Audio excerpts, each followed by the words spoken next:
ಶ್ರೀ ಗುರು ಬಸವಲಿಂಗಾಯ ನಮಃ. Shri Basava T V ಸಮಸ್ತ ವೀಕ್ಷಕರಿಗೂ ಈ ಯೋಗ ಸಂಚಿಕೆಗೆ ಸ್ವಾಗತ. ನಾನು ಈಗ ಕೆಲವು ಆಸನಗಳನ್ನು ಮಾಡ್ತೇನೆ. ಸುಲಭವಾದ ಆಸನ, ಸ್ವಲ್ಪ ಅದಕ್ಕಿಂತ ಕಷ್ಟವಾದ ಆಸನ, ಅದಕ್ಕಿಂತ ಕ್ಲಿಷ್ಟಕರವಾದ ಆಸನ. 3 ಸ್ಟೇಜು: ಸುಲಭವಾದ್ದು, ಸ್ವಲ್ಪ ಕಷ್ಟವಾಗಿರೋದು ಮತ್ತು ಅದಕ್ಕಿಂತ ತುಂಬ ಅತಿ ಕ್ಲಿಷ್ಟಕರವಾಗಿರೋದು. 3 ಆಸನಗಳು ತೋರಿಸ್ತೀನಿ ನಾನಿವಾಗ. ಇದನ್ನು ಮೊದಲು ನೀವು ಹೊಸದಾಗಿ ಮಾಡೋರಿಗೆ ಕ್ಲಿಷ್ಟಕರವಾದ ಮಾಡೋಕ್ಕಾಗಲ್ಲ. ಯಾಕೆಂದರೆ ನಮ್ಮ ದೇಹ ಪರ್ಮಿಟ್ ಮಾಡಲ್ಲ, ಅಭ್ಯಾಸ ಇರೋಲ್ಲ. ನಮಗಾದ್ರೆ ಅನೇಕ ವರ್ಷಗಳ ಅನುಭವ, 36 ವರ್ಷದ ಅನುಭವ ನಮಗೆ. 50ನೇ ಇಸ್ವಿಯಲ್ಲಿ ಶುರು ಮಾಡಿದ್ದೀಗ 86. ಹೊಸಬರ್ಗೆ ಆಗಲ್ಲ. ಆದರೆ ಸುಲಭವಾಗಿರೋ ಆಸನ ಏನು ಅದು ನೋಡ್ಕಲೀರಿ. ಅದಾದ ಮೇಲೆ ಸ್ವಲ್ಪ ಕ್ಲಿಷ್ಟಕರವಾಗಿರೋದು ಕಲೀರಿ. ಅದಾದ ನಂತರ ಅತಿ ಕ್ಲಿಷ್ಟಕರವಾಗಿರೋದು ಮಾಡಿ. ಇವೆಲ್ಲ ಮಾಡೋದ್ರಿಂದ ಲವಲವಿಕೆಯಿಂದ ಇರ್ಬೋದು, ಅನೇಕ ರೋಗಗಳು ಬರುವುದಿಲ್ಲ. ಈಗ ಶುರು ಮಾಡೋಣ. ಅತ್ಯಂತ ಸುಲಭವಾಗಿರೋ ಆಸನ ಶಶಾಂಕಾಸನ ಅಂತ ಕರಿತೀವಿ. ಅದನ್ನು ಶಶಾಂಕಾಸನ. ಕ್ರಮ: ಇದರ ವಜ್ರಾಸನಕ್ಕೆ ಬನ್ನಿ. ಈ ಥರ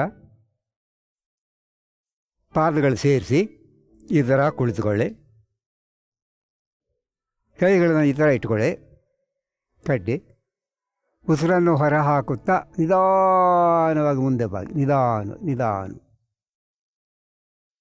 ಇದನ್ನ ಶಶಾಂಕಾಸನ ಅಂತ ಕರಿತೀವಿ. ಮಲವನ್ನು ಹೋಲುವ ಆಸನ, ರ್ಯಾಬಿಟ್ ಪಾಸ್.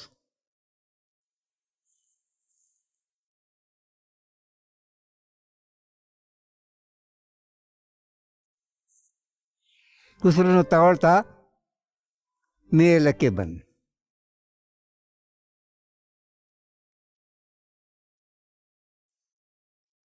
ಇದು ಎಲ್ಲರೂ ಮಾಡ್ಬೋದು ಅಲ್ವಾ? ಅದಕ್ಕಿಂತ ಸ್ವಲ್ಪ ಕ್ಲಿಷ್ಟಕರವಾದ ಆಸನ, ಈಗ ಮಾಡೋಣ.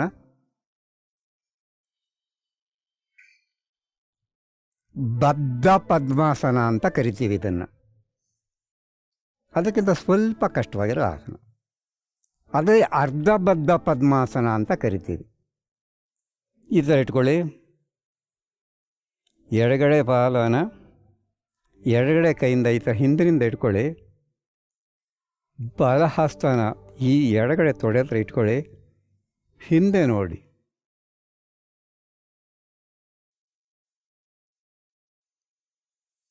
Other side.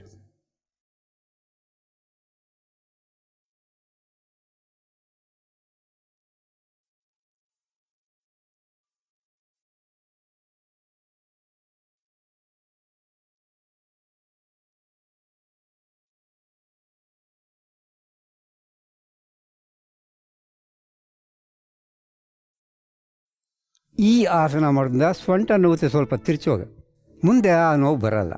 ಮತ್ತು ತಿರ್ಚುವ ಆಸನ ಯಾವುದೇ ಮಾಡಿದ್ರೂ ಕೂಡ ನಮ್ಮ ಬೇದೋ ಜೀರಕ ಗ್ರಂಥಿ ಚುರುಕುಗೊಳ್ಳುತ್ತದೆ. ಪ್ಯಾಂಕ್ರಿಯಾಸ್ ಆ್ಯಕ್ಟಿವೇಟ್ ಆಗುತ್ತೆ ಅದು. ಮತ್ತು ಜೀರ್ಣಶಕ್ತಿ ಚೆನ್ನಾಗಾಗುತ್ತೆ, ಪಚನ ಶಕ್ತಿ, ಲವಲವಿಕೆ, ಉತ್ಸಾಹ, ಹುರುಪು ಉಂಟಾಗುತ್ತದೆ. ಅದಕ್ಕಿಂತ ಸ್ವಲ್ಪ ಕ್ಲಿಷ್ಟಕರವಾಗಿರೋದು ಮಾಡೋಣ. ಪದ್ಮ ಮಯೂರಾಸನ ಅಂತ ಕರಿತೀವಿ. ಪದ್ಮ ಮಯೂರಾಸನ.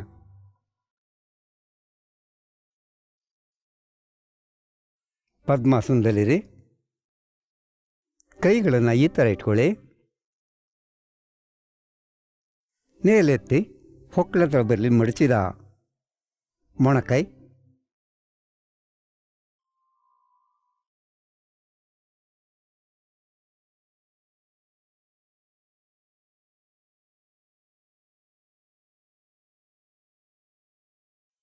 ಇದು ಕ್ಲಿಷ್ಟಕರವಾದ ಆಸನ. ಇದು ಒಂದು ದಿನದಲ್ಲಿ ಬರದೇ ಇರ್ಬೋದು, ಒಂದು ವಾರದಲ್ಲಿ ಬರದೇ ಇರ್ಬೋದು, ಒಂದು ತಿಂಗಳಲ್ಲಿ ಬರದೇ ಇರ್ಬೋದು. ಕಾಲಕ್ರಮೇಣ ಬಂದೇ ಬರುತ್ತದೆ. ನೆಕ್ಸ್ಟು ಅದೇ ಥರ ಸರಳ, ಕ್ಲಿಷ್ಟ, ಅತಿ ಕ್ಲಿಷ್ಟ ಆಸನ ಮಾಡೋಣ. ಅನಂತಾಸನ, ಸುಲಭವಾದ ಆಸನ, ಈಸಿ ಸುಲಭವಾದ ಆಸನ. ಈ ಥರ ಮಲ್ಕೊಳ್ಳಿ. ಈ ಥರ ಕೈ ಇಟ್ಕೊಳ್ಳಿ. ಈ ಕಾಲನ್ನು ಎತ್ತಿ ಮೇಲೆ, ಕೆಳಗಿನ ಕಾಲು ಮೇಲಿನ ಕಾಲು ಎರಡು ನೇರವಾಗಿರಲಿ.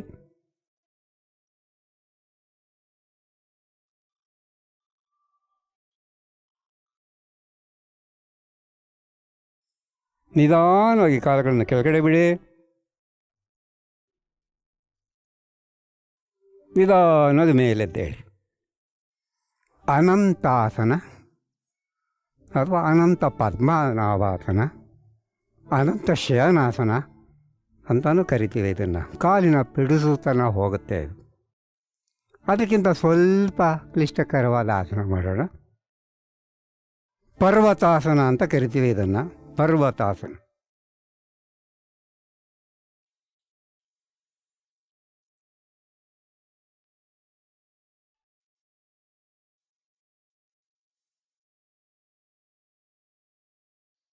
ಇದು ಅಷ್ಟೇ, ಕಾಲಿನ ಪಿಡಿಸುತನ ಹೋಗುತ್ತೆ, ಮಂಡಿ ನೋವು ಬರೋದಿಲ್ಲ. ಇಷ್ಟೊಂದೆಲ್ಲ ಬೆನಿಫಿಟ್ ಉಂಟು, ಸರಿಯಾಗಿ ಮಾಡಿದ್ದಾರೆ. ನೆಕ್ಸ್ಟು ಸ್ವಲ್ಪ ಕ್ಲಿಷ್ಟಕರವಾದ ಆಸನ ಮಾಡೋಣ. ಅದಕ್ಕಿಂತ ಟಿಟ್ಟಿಬಾಸನ ಅಂತ ಕರಿತೀವಿ ಇದನ್ನು. ಟಿಟ್ಟಿಬಾಸನ.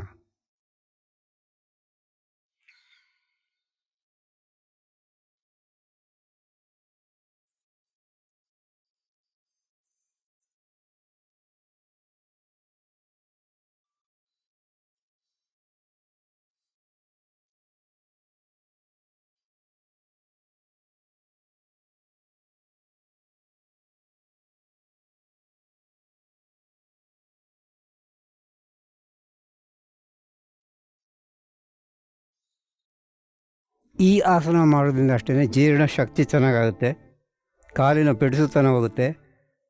ಕೈಗಳು ಕೆಲವು ನೋವು ಬರುತ್ತೆ, ಅಯ್ಯೋ ನೋವು, ಭುಜ ನೋವು, ಕೈ ನೋವು ಅಂತಿರ್ತಾರಲ್ಲ, ಆ ಭುಜದ ಪಿಡಿಸುತನೂ ಹೋಗುತ್ತೆ ಈ ಆಸನ ಮಾಡೋದ್ರಿಂದ. ಈ ಆಸನ ಹೆಸರು ಟಿಟ್ಟಿಬಾಸನ. ನೆಕ್ಸ್ಟು ಅದಕ್ಕಿಂತ ಕ್ಲಿಷ್ಟಕರವಾದ ಆಸನ ಅಷ್ಟಾವಕ್ರಾಸನ ಅಂತಲೂ ಕರೀತಾರೆ ಅದಕ್ಕೆ. ನೆಕ್ಸ್ಟ್ ಮಾಡುವ ಆಸನ.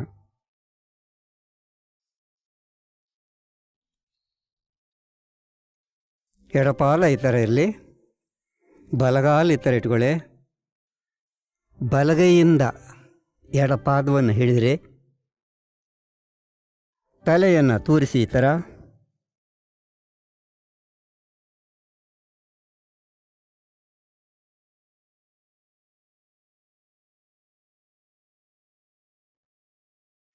ಎಡಗಾಲನ್ನು ಗಲ್ಲದ ಹತ್ರ ಸೇರಿಸಿ ಕೈ ಮೇಲೆತ್ತಿ ಮೇಲೆ ನೋಡಿ.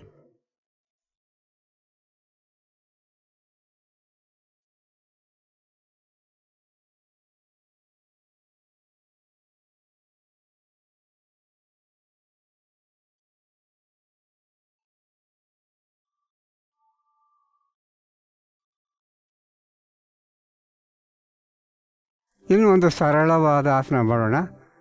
ಎಲ್ಲರೂ ಮಾಡಬಹುದಂಥ ಆಸನ, ಏನೂ ಕಷ್ಟ ಇಲ್ಲ ಇದು. ಕಾಲಿನ ಪಿಡಿಸುತನ ಹೋಗುತ್ತೆ, ಜೀರ್ಣಶಕ್ತಿ ಚೆನ್ನಾಗಾಗುತ್ತೆ, ಸೊಂಟನೂ ಹೋಗುತ್ತೆ ಈ ಆಸನ ಮಾಡೋದ್ರಿಂದ. ನಾವಾಸನ ಅಂತ ಕರಿತೀವಿ, ಬೋಟ್ ಪೋಸ್.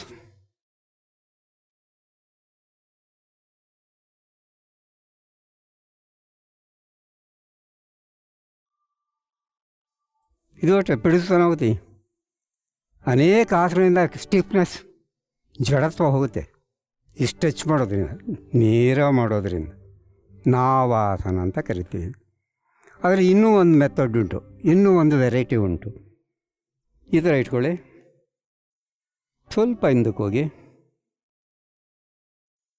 ಕಾಲೆತ್ತಿ, ಇದು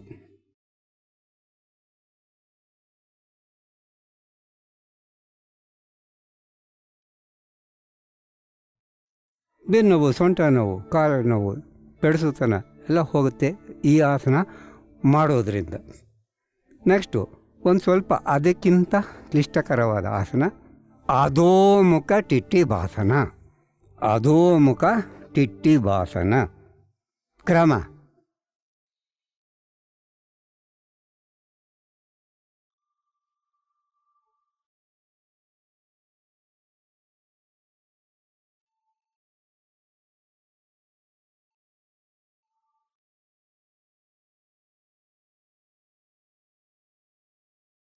ಎದ್ದೇಳಿದ ಮೇಲೆ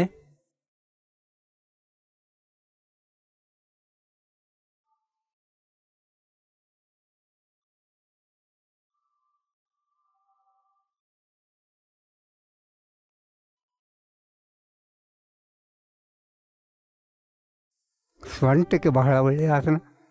ವಯಸ್ಸಾದರೂ ಸೊಂಟ ನೋವು ಬರಲ್ಲ, ಕಾಲಿನ ಪಿಡಿಸುತನ ಬರಲ್ಲ, ಭುಜದ ಪಿಡಿಸುತನ ಬರಲ್ಲ.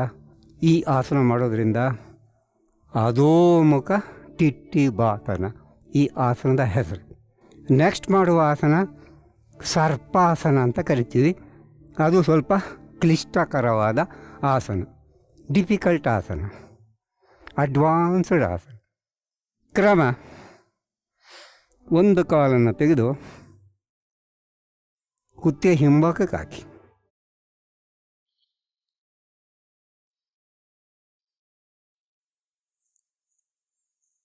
ಇದು ಏಕಪಾದ ಶೀರ್ಷಾಸನ ಅಂತ ಕರೀತಾರೆ. ಅದು ಮುಂದೆ ಬರೆದ ಆಸನ ಸರ್ಪಾಸನ ಅಂತ ಕರಿತೀವಿ. ಕಾಲು ನೇರ ಮಾಡಿ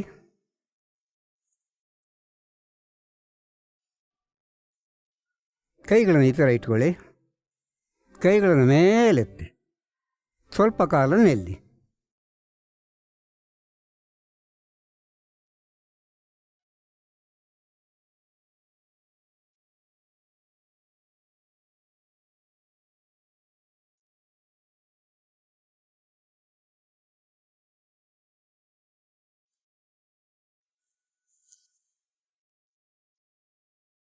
ನಿಧಾನವಾಗಿ ಮೇಲೆ ಬನ್ನಿ. ಈ ಆಸನದಿಂದ ಬಹುವಿಧ ಪ್ರಯೋಜನ ಉಂಟು.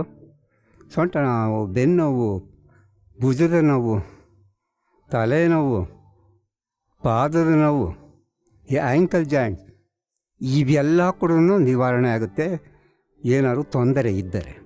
ಇಷ್ಟೆಲ್ಲ ಅನುಕೂಲ ಉಂಟು ಸರಿಯಾಗಿ ಮಾಡಿದರೆ ಮಾತ್ರ. ನೆಕ್ಸ್ಟ್ ಒಂದು ಸಿಂಪಲ್ ಆಸನ ಮಾಡೋಣ, ತೋಲಾಸನ ಅಂತ. ಇದರ ಪದ್ಮಾಸನ ಹಾಕಿ ಕೈನ ಈ ಜಾಗದಲ್ಲಿ ಇಟ್ಕೊಳ್ಳಿ.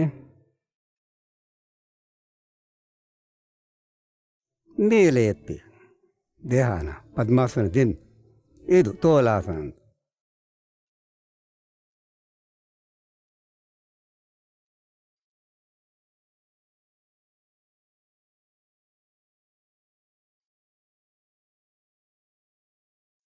ಸ್ವಲ್ಪ ಹೊತ್ತೀರಿ. ಯಾವಾಗ ಮೇಲೆ ಬಾಡಿ ಲಿಫ್ಟ್ ಮಾಡ್ತೀವೋ ಒಳ್ಳೆ ಹಗುರಾದಂಗೆ ಕಾಣುತ್ತೆ. ಆಗ ಯಾವ ಬಾಡಿ ಪೇಯ್ನೂ ಇರೋದಿಲ್ಲ, ಇದ್ದರೆ ಹೋಗುತ್ತೆ. ಈ ಆಸನ ಮಾಡೋದು ಮತ್ತು ಕೈಗಳು ಬಲಗೊಳ್ಳುತ್ತೆ ಈ ಆಸನ ಮಾಡೋದ್ರಿಂದ. ವಯಸ್ಸಾದಮೇಲೆ ಅಯ್ಯೋ ನೋವು ಅಂತಿರ್ತಾರೆ, ಸ್ವಲ್ಪ 60-70 ವಯಸ್ಸಾದವರು. ಅದೆಲ್ಲ ನಿವಾರಣೆ ಆಗುತ್ತೆ ಈ ಆಸನ ಮಾಡೋದ್ರಿಂದ. ನೆಕ್ಸ್ಟು ಸ್ವಲ್ಪ ಕ್ಲಿಷ್ಟಕರವಾದ ಆಸನ ಮಾಡೋಣ ಆನಂತರ. ಅಂದರೆ ಬದ್ಧ ಪದ್ಮಾಸನ, ಪೂರ್ಣ ಬದ್ಧ ಪದ್ಮಾಸನ. ಇದು ಇಟ್ಕೊಳ್ಳಿ.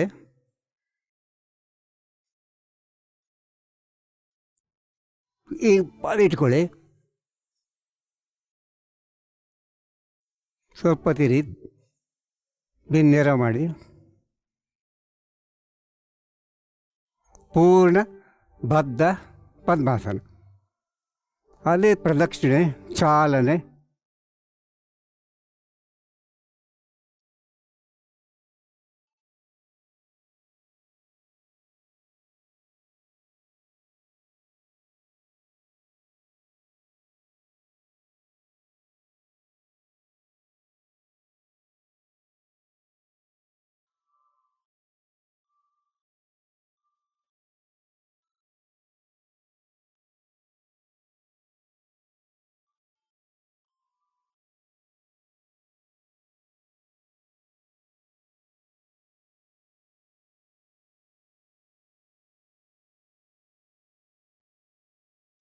ಇದರಲ್ಲಿ ಭೂನವನ ಹಣೆಯನ್ನು ನೆಲಕ್ಕೆ ಮುಟ್ಟಿಸುವುದು ಯೋಗ ಮುದ್ರಾಸನ ಅಂತಲೂ ಕರಿತೀವಿ. ಇದನ್ನು ಯೋಗ ಮುದ್ರಾಸನ.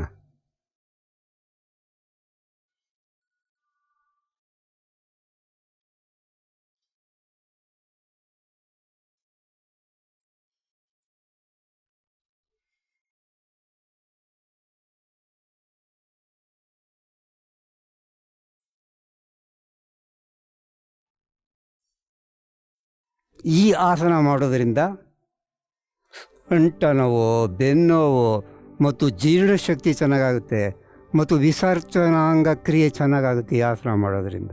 ಪ್ರಧಾನ ಅದು ವಿಸರ್ಜನಾಂಗ ಸರಿಯಾಗಿ ಬರಬೇಕು, ಎಕ್ಸ್ಪ್ರೆಷನ್ ಮತ್ತು ಡೈಜೆಷನ್, ಜೀರ್ಣಶಕ್ತಿ ಚೆನ್ನಾಗಿ ಬರಬೇಕು. ಈ ಆಸನ ಮಾಡೋದ್ರಿಂದ ಅವೆಲ್ಲವೂ ಸಾಧ್ಯ. ನೆಕ್ಸ್ಟ್ ಮಾಡುವ ಆಸನ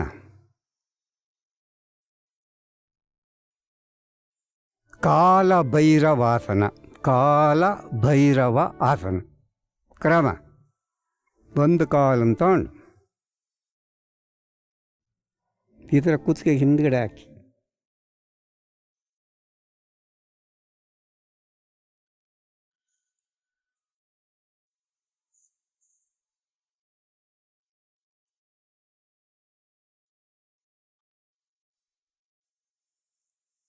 ಈ ಥರ ಕೈ ಇಟ್ಕೊಳ್ಳಿ. ಈ ಥರ ಕಾಲನ್ನು ಮಡಚಿ, ಕಾಲನ್ನು ಚಾಚಿ,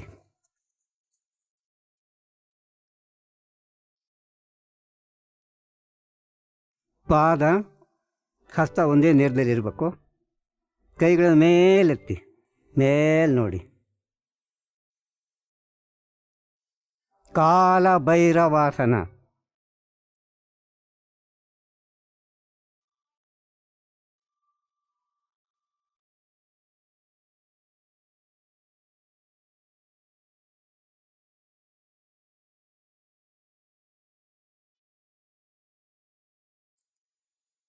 ಅದರಲ್ಲಿ ಇನ್ನೊಂದು ಆಸನ ವೇರಿಯೇಷನ್ನು, ಅದರಲ್ಲಿ ಸ್ವಲ್ಪ ಬದಲಾವಣೆ. ಸಂಖ್ಯಾಸನ ಅಂತ ಕರಿತೀವಿ ಇದನ್ನು. ಸಂಖ್ಯಾಸನ, ಪಾದದ ಮೇಲೆ ಕುಳಿತ್ಕೋಬೇಕು, ನಮಸ್ಕಾರ ಸ್ಥಿತಿ ಬರಬೇಕು, ಸ್ವಲ್ಪ ಹೊತ್ತಿರಬೇಕು.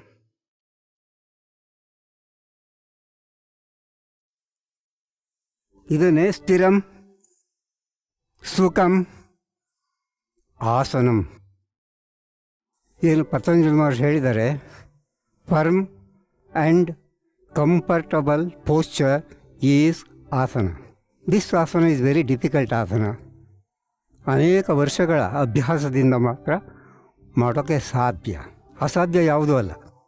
ಸ್ವಾಮಿ ವಿವೇಕಾನಂದ ಹೇಳಾಗೆ nothing is impossible provided you must try try try again. ಮರಳಿ ಯತ್ನ ಮಾಡು, ಮರಳಿ ಯತ್ನ ಮಾಡು. ಸಾಧನೆಯಿಂದ ಸಿದ್ಧಿ. ನೆಕ್ಸ್ಟು ಇನ್ನೊಂದು ಆಸನ, ಕ್ಲಿಷ್ಟಕರವಾದ ಆಸನನೇ ಮಾಡೋಣ. ಆ ಆಸನದ ಹೆಸರು ಓಂಕಾರಾಸನ. ಓಂಕಾರಾಸನ ಕ್ರಮ.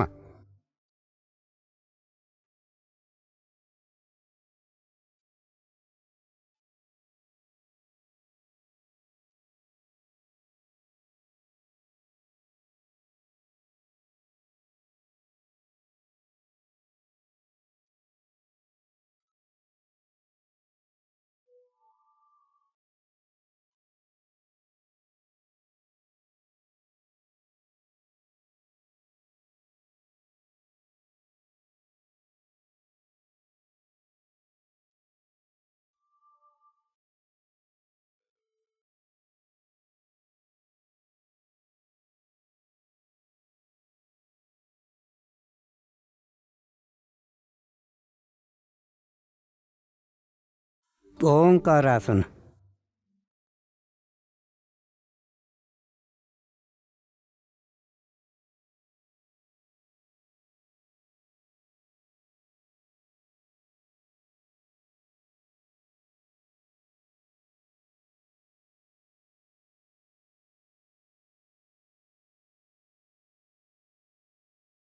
ಈ ಆಸನ ಮಾಡೋದ್ರಿಂದ ಸೊಂಟ ನೋವು, ಬೆನ್ನೋವು, ಭುಜ ನೋವು, ಕತ್ತು ನೋವು, ಜೀರ್ಣಶಕ್ತಿ ಇಷ್ಟೊಂದೆಲ್ಲ ಅನುಕೂಲ ಉಂಟು ಸರಿಯಾಗಿ ಮಾಡಿದ್ದಾರೆ.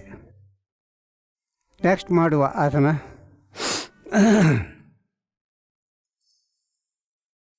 ಉದ್ವಿಪಾದ ಚಕೋರಾಸನ. ನೆಕ್ಸ್ಟ್ ಮಾಡುವ ಆಸನ ಚಕೋರಾಸನ. ಚಕೋರಾಸನ ಕ್ರಮ.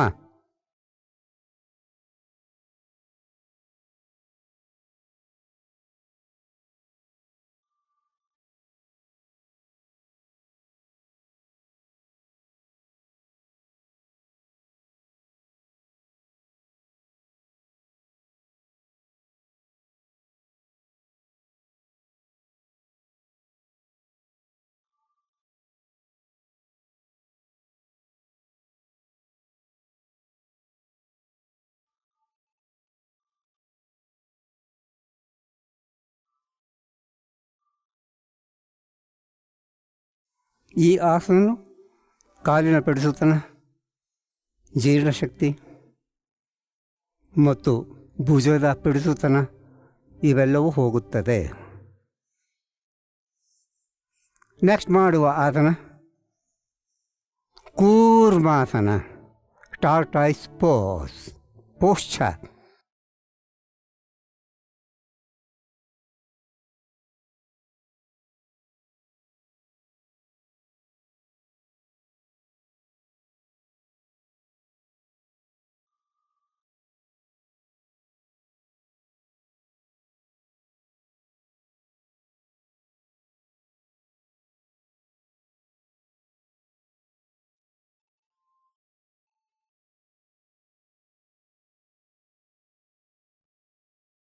ಈ ಆಸನ ಆಮೆಯನ್ನು ಹೋಲುವ ಆಸನ, ಟಾರ್ಟಾಯ್ಸ್ ಪೋಸ್. ಅನೇಕ ವರ್ಷಗಳು ಅಂದರೆ 300 ವರ್ಷದ ಮೇಲೆ ಬದುಕಿರುವಂಥ ಪ್ರಾಣಿ ಯಾವುದಾರ ಇದ್ದರೆ ಅದು ಆಮೆ.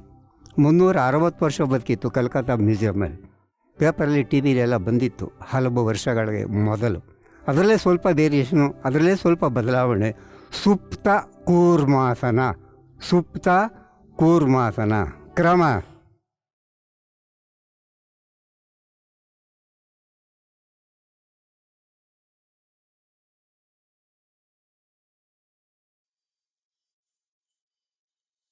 ನೆಲಕ್ಕೆ ಮುಟ್ಟಿಸ್ಬೇಕು ತಲೆನ.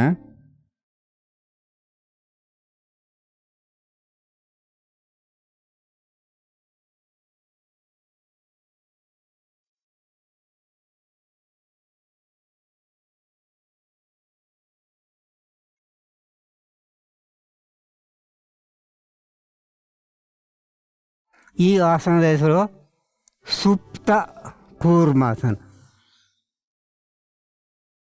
ಇಷ್ಟು ಆಸನಗಳನ್ನು ಮಾಡಿ ಇವತ್ತಿನ ಎಪಿಸೋಡ್ ಏನಿದೆ ಇದನ್ನು ಮುಗಿಸೋಣ. ಸಮಸ್ತ ವೀಕ್ಷಕರಿಗೂ ಶರಣಾರ್ಥಿ.